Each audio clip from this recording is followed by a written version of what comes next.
थेट आपण जाणार आहोत रेवती हिंगवे आपल्या प्रतिनिधी पुण्याहून आपल्यासोबत जोडले आहेत त्यांच्याकडे। नक्कीच सौरभ, आपल्याला जसं माहिती आहे की पुणे शहरातले काही जे जगदाळे परिवार आणि गणगोटे परिवार हे खरं तर जम्मू काश्मीरला फिरण्यासाठी गेले होते आणि तेव्हा तिकडे काही पर्यटक हे तिकडे जखमी झालेले, तर त्या संदर्भातली अधिकची माहिती देण्यासाठी आपल्यासोबत आहे केंद्रीय मंत्री आणि पुण्याचे खासदार मुरलीधर मोहोळ। अण्णा, काय सांगाल, नक्की काय माहिती आहे?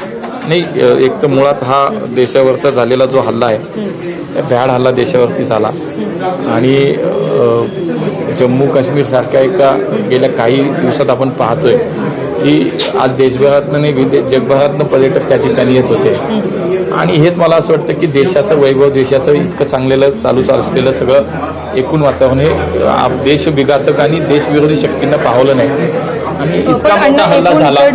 किती पुण्यातून किती पर्यटक गेले? इतका मोठा हल्ला झालेला आहे, सर्वप्रथम तर त्याचं निषेध केला पाहिजे, निंदा केली पाहिजे। दुर्दैवाने या हल्ल्यामध्ये पुण्यातले 2 कुटुंब सापडले, एक संतोष जगदाळे आणि कौस्तुभ गणगोटे म्हणून 2 जे काही कुटुंब इथून गेली होती त्याच्यावरती हल्ला झालेला आहे। पण त्यांची फॅमिली सुरक्षित आहे, तेही त्यांच्यावरती उपचार चालू आहे असं त्यांच्या मुलीने आता सांगितलं। त्यांची मुलगी जी आहे ती माझ्याशी बोलते, मी तिच्याशी बोलतो की ताई काही मदत लागली, काही मदत लागली तर सांग। त्यामुळे पुण्यातली इथलीच कर्वेनगरची ती जगदाळे फॅमिली आहे आणि त्या तिघी सुद्धा सुरक्षित आहेत, म्हणजे जगदाळेंची पत्नी आणि गणगोटेंची पत्नी सुरक्षित आहे आणि ती मुलगी गोळ्या लागल्या तर त्यांना उपचारासाठी दाखल नेलं गेले असं सांगितलंय।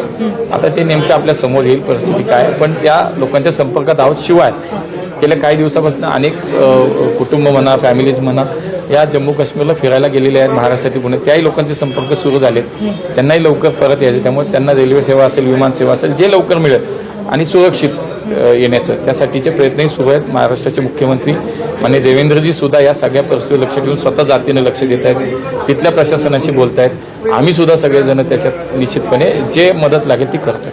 नक्कीच सौरभ, आपण जसं बघितलं की आता केंद्रीय मंत्री आणि पुण्याचे खासदार यांनी देखील सांगितलं की सर्वत्र प्रयत्न चालू आहेत की लवकरात लवकर त्या कुटुंबियांना किंवा इतर महाराष्ट्रातले काही पर्यटक असतील त्यांना पुण्यात परत आणण्याचा हा प्रयत्न चालू आहे। त्यासोबतच जे जगदाळे परिवार आणि गणगोटे परिवारातले जे काही सदस्य आहेत जे गंभीररित्या जखमी झाले होते आणि जे काही महिला होत्या त्या महिला सुरक्षित आहेत आणि जे 2 पुरुष मंडळी आहेत जगदाळे आणि गणगोटे हे आता त्यांच्यावरती उपचार तिकडच्या रुग्णालयात चालू आहेत। तर आता हे पाहणं महत्त्वाचं असणार आहे की हे जे पर्यटक तिकडे या आतंकवादी हल्ल्यामध्ये अडकलेले आहेत ते परत आपल्या पुण्यनगरीत कधी परत येतात।